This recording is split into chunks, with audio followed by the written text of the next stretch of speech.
Hey folks, welcome back to Gaming Garbage. We're finally getting an update from PlayStation on their physical games only existing basically through 2028. Once 28 in January happens, then everything basically goes digital for PlayStation.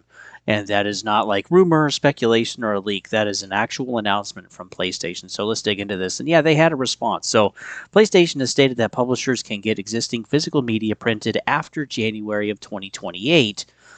Sony is ceasing production of those physical titles after January of 2028. The new information might also provide some respite for players, which I don't think it will. And then they will also have time to grab discs of existing games. So all of the new ones, there is no physical whatsoever. According to GameFile reports, Sony sent a partner message to game publishers stating that they will still be able to place reorders of existing PlayStation disc games. PlayStation has clearly informed partners that any game released before the deadline will be able to have its discs printed before the deadline. So if it's after, probably not.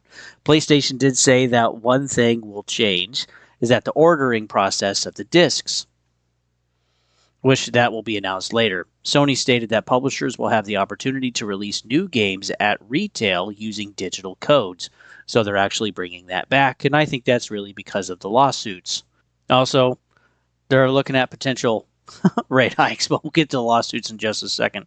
So this is the biggest one. Again, this has been in the works for a couple of years now, but Sony already dealt with the lawsuit in the United States, basically having a monopoly on their digitized storefront. And they found that out through the physical games being quite a bit cheaper than the digital ones. And they don't. Sony also does not allow digital, at least so far. They will change this later, but Sony doesn't allow basically digital codes for games to be anywhere else. So there's really a monopoly there, and that's what they've been sued for.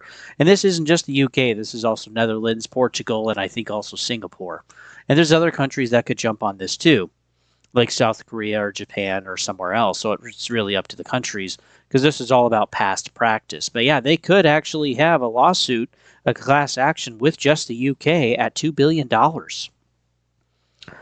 which, you know, roughly that's affecting 12 million PlayStation users in the UK.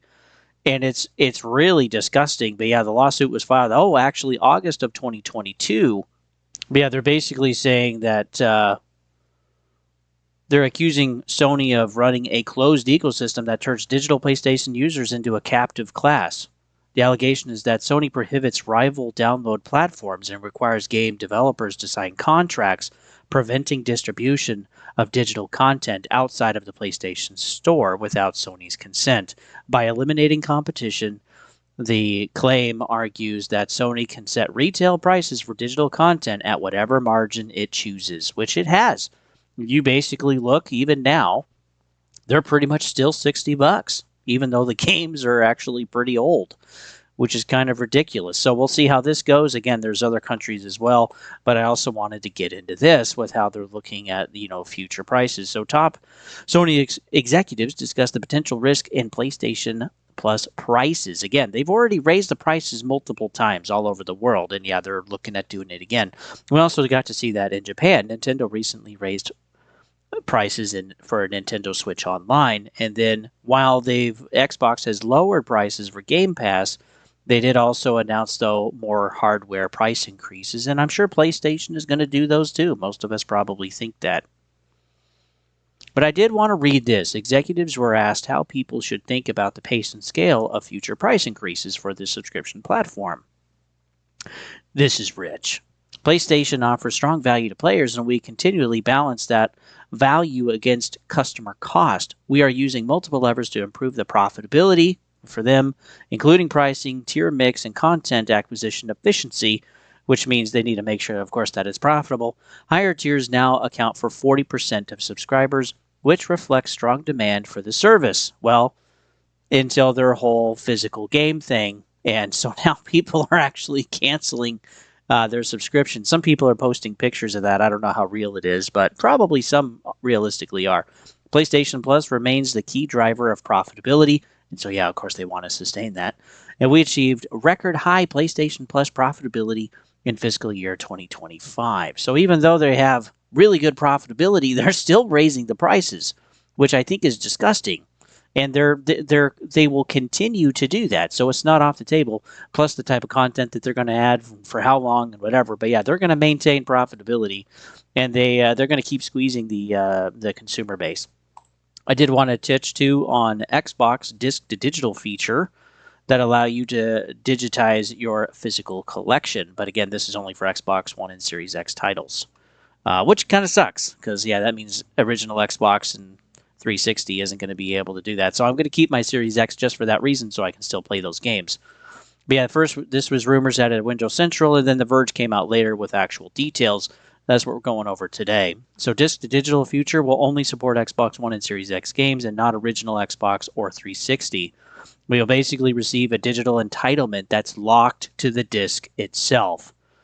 So they're not going to destroy the disc. Let me read this. Quote, this digital entitlement is tied to the specific disc and will move from account to account if you swap the physical game with a friend or log into a different Xbox profile and try to play the disc-based game.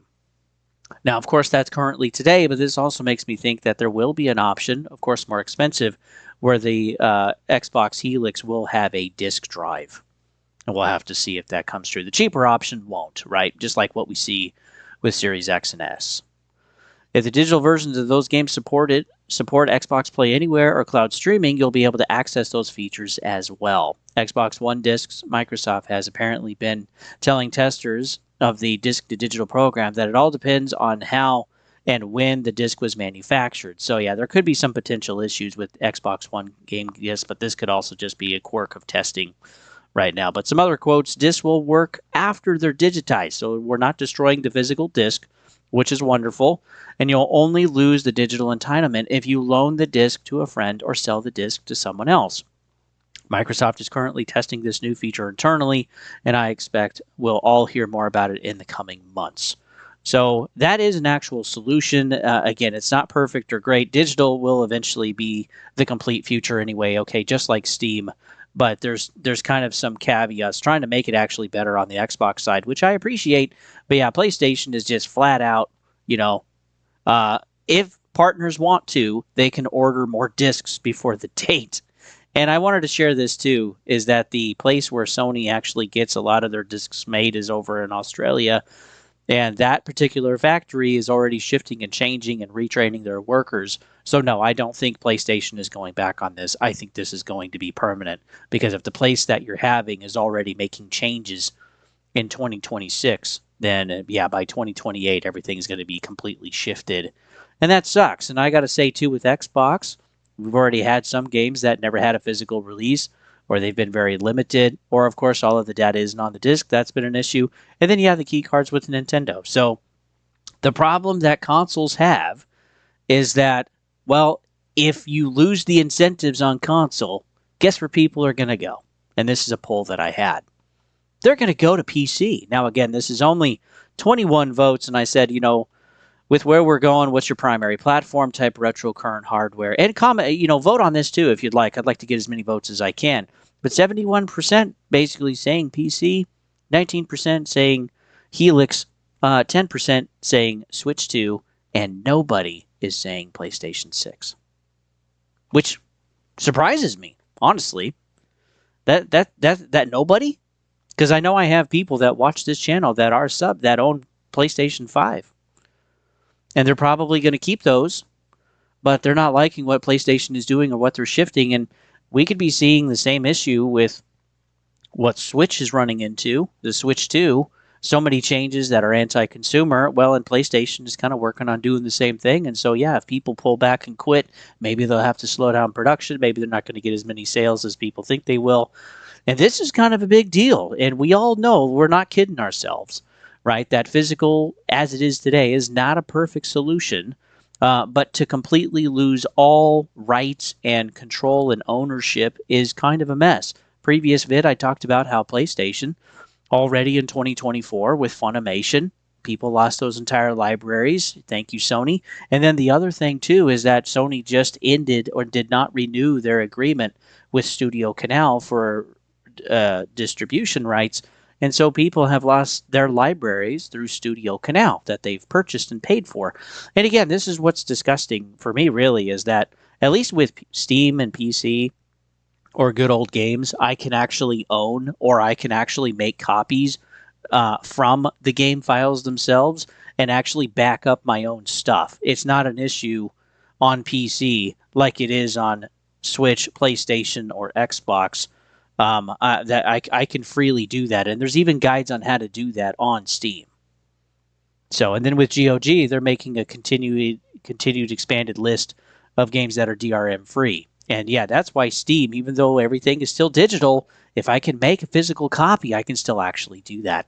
And that's wonderful. The option is there. And the thing that I don't think any companies want to do right now is basically take options away. And you know, that's what I appreciate with Xbox, with what they're doing with the physical to digital. We all know it's going that way. Again, let's not kid ourselves. But the option to still make physical games is there, or to still have the physical disc and still have it work for Xbox is still there, or making it on PC. That's nice. So, and the thing that, yeah, again, I'm so shocked by this. Actually, I thought at least a few people would, but nope, we're not at that point. Um, but yeah, really, all of this is doing the cost of hardware, cost of services, the loss of rights and control and influence, the extra cost of games. People are just going to go PC, and console is dying. That's why Helix is a PC Xbox hybrid. And the other two companies, Nintendo and PlayStation, continuing with the console model that exclusives help sell. Man, I don't think that's the case. I do not think that's the case. I think they're setting themselves up for some major pain with this next generation. So anyway, we'll see. Leave your comments down below. Thanks for watching.